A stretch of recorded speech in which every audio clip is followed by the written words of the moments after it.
Everyone. तो क्या आप भी उन्हीं बच्चों में से हैं जिनका जब 4 जुलाई को नीट 2024 का रिजल्ट आया था तो उन्होंने सोचा था कि यार लास्ट टाइम जो कमियां रह गई, राइट, इस साल मुझे पता चल चुका है कि मैं 640 के आसपास स्कोर नहीं कर रहा हूं तो मेरे को मेरा ड्रीम मेडिकल कॉलेज नहीं मिल पाएगा। जो भी गलतियां मैंने करी इस साल मैं नहीं करूंगा, राइट। टाइमली प्रिपरेशन स्टार्ट कर दूंगा और अपने टाइमली प्रिपरेशन स्टार्ट करी भी, लेकिन फिर उसके बीच में आई बहुत सारी distractions, health issues. At the same time आपने जो टाइम टेबल बनाया, जो प्लानर बनाया, जो स्ट्रैटेजी बनाई, वो वर्क नहीं करी, राइट। एंड अल्टीमेटली अब आपको लग रहा है that I am left with only 7 months and what to do. मैं क्या करूं, मेरे पास केवल 7 महीने हैं, उसमें से केवल 5 महीने ही, दैट इज अक्टूबर, नवंबर, दिसंबर, जनवरी, फरवरी, मैं अपने चैप्टर प्रिपरेशंस में लगा सकता हूं, कॉन्सेप्ट बिल्डिंग में लगा सकता हूं।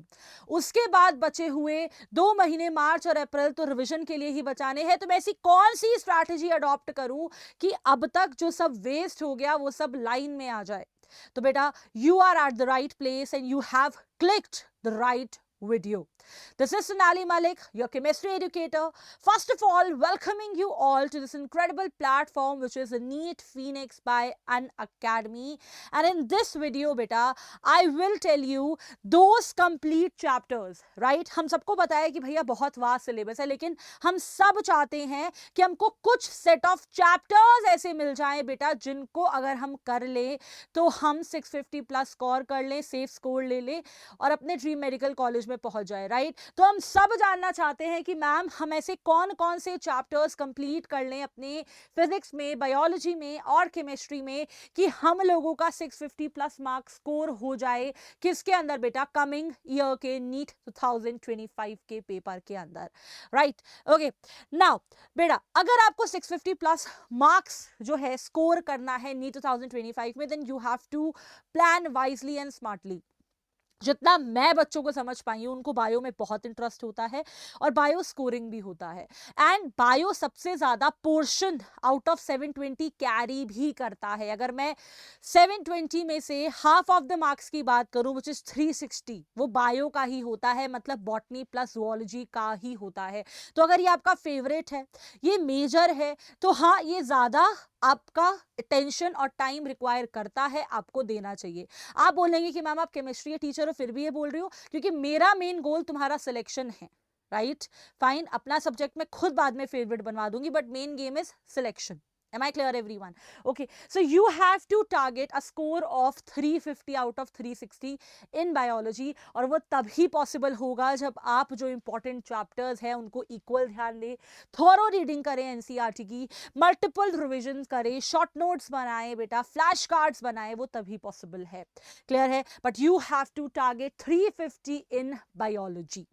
नाउ टॉकिंग अबाउट केमिस्ट्री बेटा, see, chemistry is 180 marks and chemistry is a bit difficult in comparison to biology, totally accepted, right। तो इसीलिए मैं आपको ज्यादा स्कोर दे भी नहीं रही हूं, मैं बोल रही हूं कि आपको टारगेट करना है केवल 150 मार्क्स, ठीक है।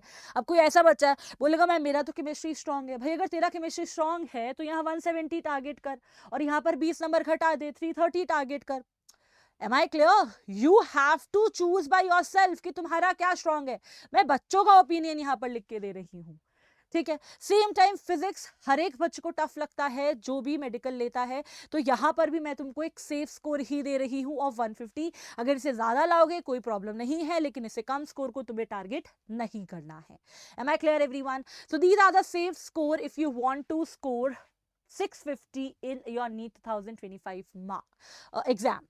Am I clear, everyone? Now, here I bring the chapters. सबसे पहले मैं केमिस्ट्री के चैप्टर्स डिस्कस करूंगी, फिर मैं फिजिक्स के चैप्टर्स डिस्कस करूंगी, फिर मैं बायोलॉजी के चैप्टर्स डिस्कस करूंगी जो इंपॉर्टेंट है, right. So if I begin with chemistry बेटा, सबसे पहले है some basic concepts of chemistry. 3 questions यहाँ से आते हैं और कभी कभी कॉन्सेंट्रेशन टर्म्स का भी आ जाता है तो 4 हो जाते हैं, ठीक है, right. Otherwise concentration terms are giving in solutions.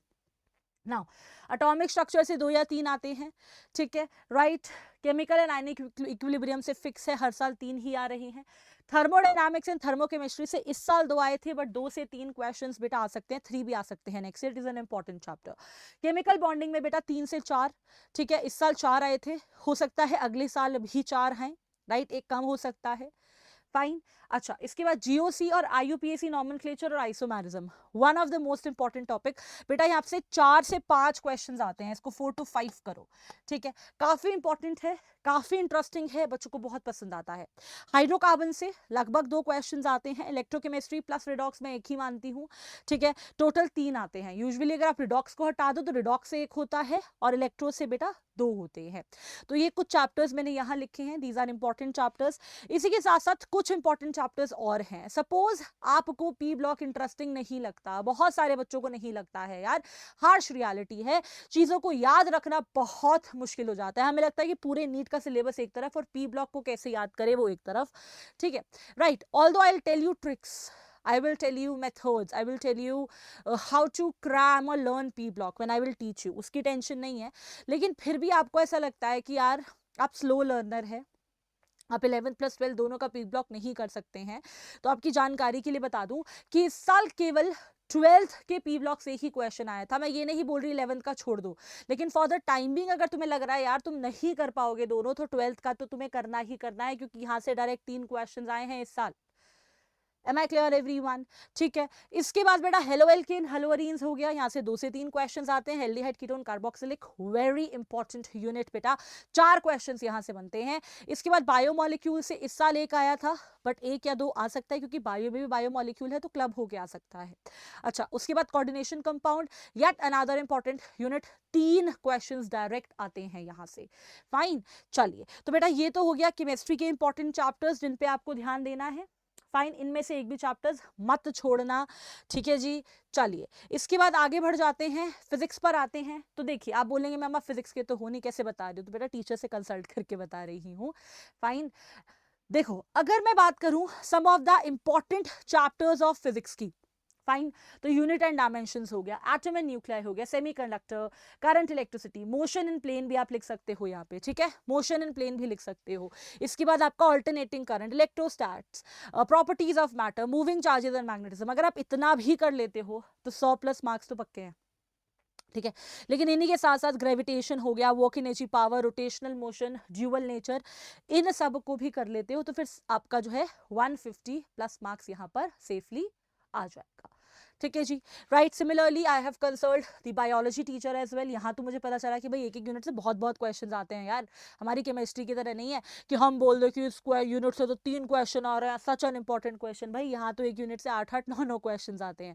चलिए, तो starting with the important chapters of biology बेटा, सबसे पहले है आपका animal kingdom, 3 to 4 question, then plant kingdom again 3 to 4 question, morphology बेटा जी 4 questions, anatomy 4 questions, then biomolecules 3 to 4 questions, right, cell cycle, cell division आपका 5 to 6 question, then physiology, whether plant physiology or human physiology, very important, right, you can look at the number of questions which have been asked from these chapters, very important, fine, okay, then human reproduction 3 to 4 questions, reproduction in plants 3 to 4 questions, principles of inheritance 5 to 6 questions, then your teacher says ma'am molecular basis of inheritance is a very important chapter, right, from there approximately 8 questions are asked, then biotech 10 questions, and then organism and population 3 to 4 questions, right. So bio is vast, but here the number of questions from each units are also, you know, a lot, right. So if you are revising a unit, that means you are able to do 8 questions approximately, तो इसका मतलब क्या है कि भाई वो तो ज़्यादा बढ़िया यूनिट हुई ना, am I clear? Okay, right, so these are basically my approach जो मैं आपको देना चाहती हूँ, जो तकनीक मैं चाहती हूँ कि आप फॉलो करें, फाइन, जिससे आपका जो है 650+ का ड्रीम बहुत ज़्यादा अचीवेबल हो जाए। Am I clear everyone? So that's all for this video. I hope ये वीडियो आपको इन्फॉर्मेशन जो है आपको यूजफुल लगी होगी। So please like this video, do subscribe to our channel and all the very best। अगर अभी तैयारी नहीं शुरू करी है तो अब शुरू कर दो, because this is a perfect strategy to score 650 out of 720 and to get your dream medical college. See you, bye bye, take care.